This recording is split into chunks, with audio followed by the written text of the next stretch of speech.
Hey guys, I'm Adam Katz from dogtrainertoolbox.com, as well as the Dog Trainer Marketing Group on Facebook.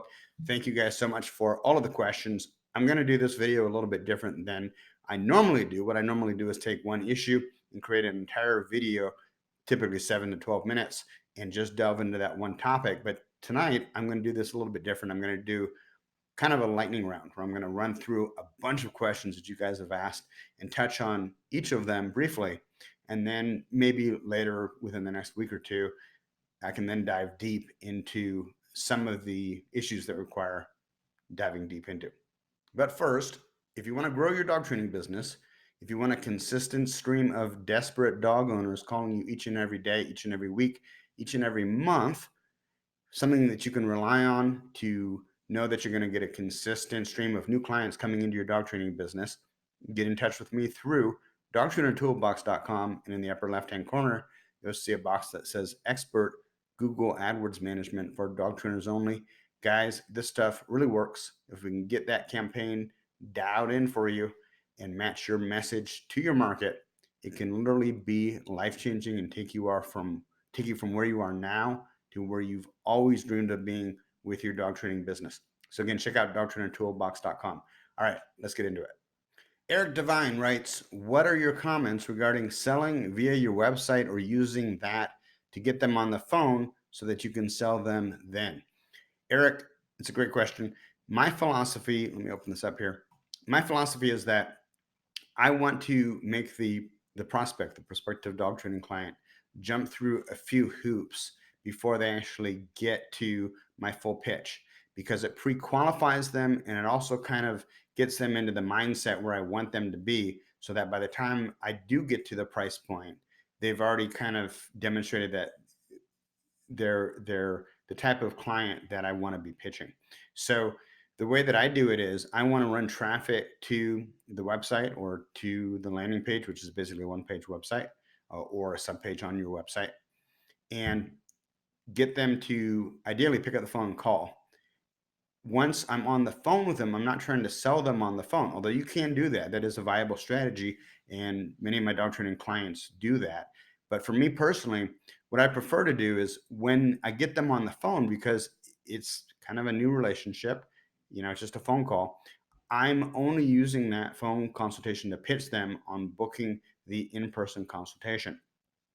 My overlying theory is that it's always easier to sell somebody face to face than it is over the phone. And conversely, it's always easier to sell somebody over the phone than it is just in print. Print is definitely the hardest way to sell somebody. And especially when you're talking about, in some cases, a $2, $3, or even $4,000 dog training program, it's real hard to do that with two paragraphs of text, of what we call copy. It can be done, but typically it's not going to be done with a paragraph or two. It requires a long form sales letter. And to write a long form sales letter that's persuasive, you really need to be an expert copywriter. Tim Cornett asks, what's your strategy for vendor events and fundraisers? One of these pet flea market type deals, you might have a local dog food table, a dog treat table, clothes, etc., that are pretty common around here. We're coming up on a lot of Barktoberfests. Well, look, if you have a lot of time on your hands and it's not too expensive to participate, then it would probably make sense. But whether or not I would do it would be determined by how many eyeballs I'm going to get in front of. The more eyeballs, the better off you're going to do, and it doesn't necessarily have to be a pet related event. So farmers markets can be really great, gun shows can be really great, those types of things where if you can get the booth or the table cheap enough and you're getting literally hundreds of people walking past you, it could do really, really well. The one exception might be if, for example, if you have like a veterinarian association get together of some type or vendor event where you have all of the veterinarians, let's say from Southern California, all meeting together at this group, and maybe there's only 200 of them plus vendors. I'd be all over that, because the reality is if you can strike up a conversation and develop a relationship with a few veterinarians that run high traffic veterinary clinics, it can like literally flip the switch for your business. Like literally two or three, maybe four high traffic veterinary clinics can sends you like 10 to 15 or even $20,000 worth of business a month. I mean, that's how powerful that is. So those types of events I would be all over. Now your regular one, like it's, let's set it up in front of a PetSmart or something, and you have people kind of trickle in, trickle out, might not be worth your time. So it really comes down to how many eyeballs you can get in front of. Francis Whalen asks how to deal with common client objections and how to reframe them. And then she went on to give me a couple of examples. I don't like the shot caller. He's not a bad dog after all. I'm too busy to train. I can't afford it. Not in my budget right now. Now, this is one of those topics that is just huge, and so I'm just going to be brief. Most of these types of objections fall into one of two categories.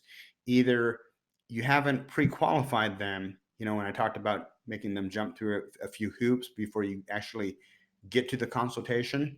Either you haven't pre-qualified them, and that's where things like he's not really a bad dog after all, or I'm too busy to train, or I can't afford it, it's not in my budget now, um, or their issues, their smokescreen issues. And generally, what I found is that what works best is if you can preemptively address the objections before they come up.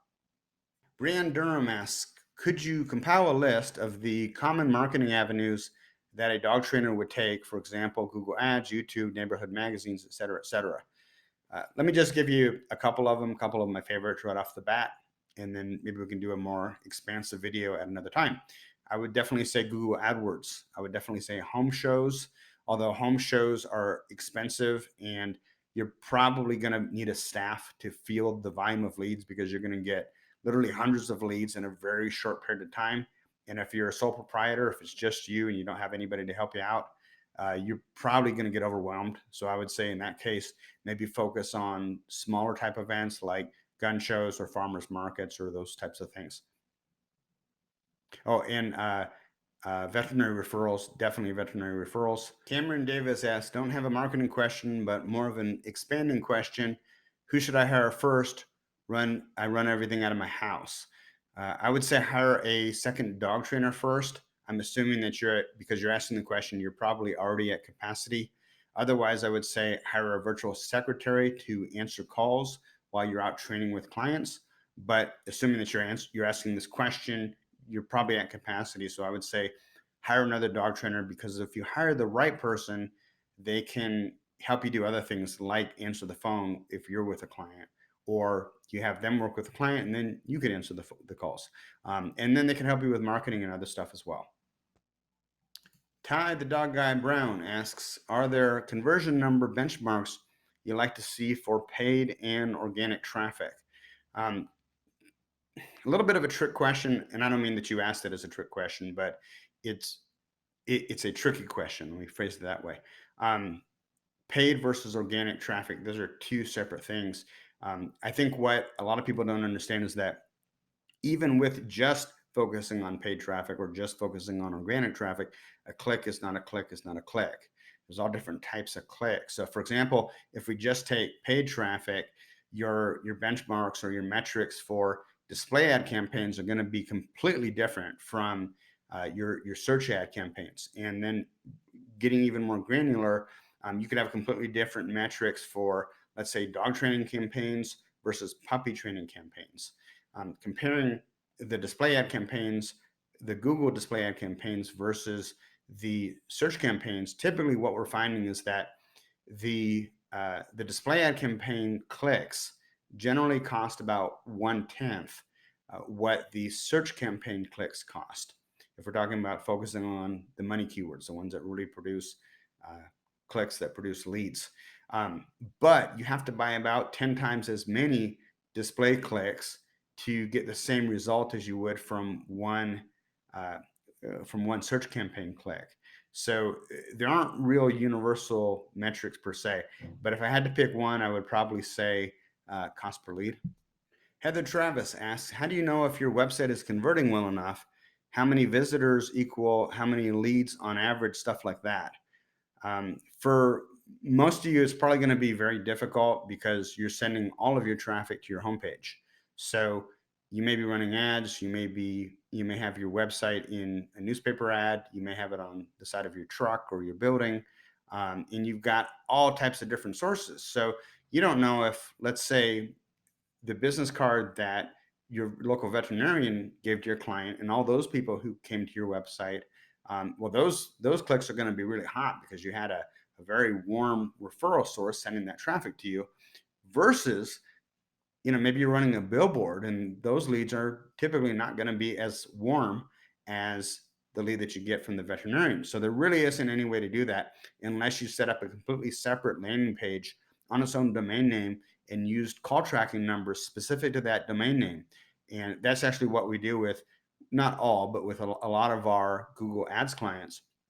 And it really benefits the clients that we're sending the traffic to their homepage with as well, because we're able to see from the ones that we are tracking which keywords and things are working at this point in time, meaning like 2019. All right, guys, thanks for watching. Thanks for the questions. I apologize if I didn't get to your question. We'll try and do this again every week or so and see if I can get to everybody's questions. It is getting late and the allergies are kicking my butt. So we're going to call it a night right now. And if you do have other questions, feel free to post them in the Dog Trainer Marketing Group on Facebook, and I would do my best, as well as everybody else. We've got close to, I think, coming up close to 2,000 dog training business owner members, or professional dog trainers anyways, in the group, contributing some really valuable content. So if you're watching this, maybe for example on YouTube, and you're not in the group, get yourself in the group. It's free to join. Again, the Dog Trainer Marketing Group on Facebook. Talk to you soon, guys.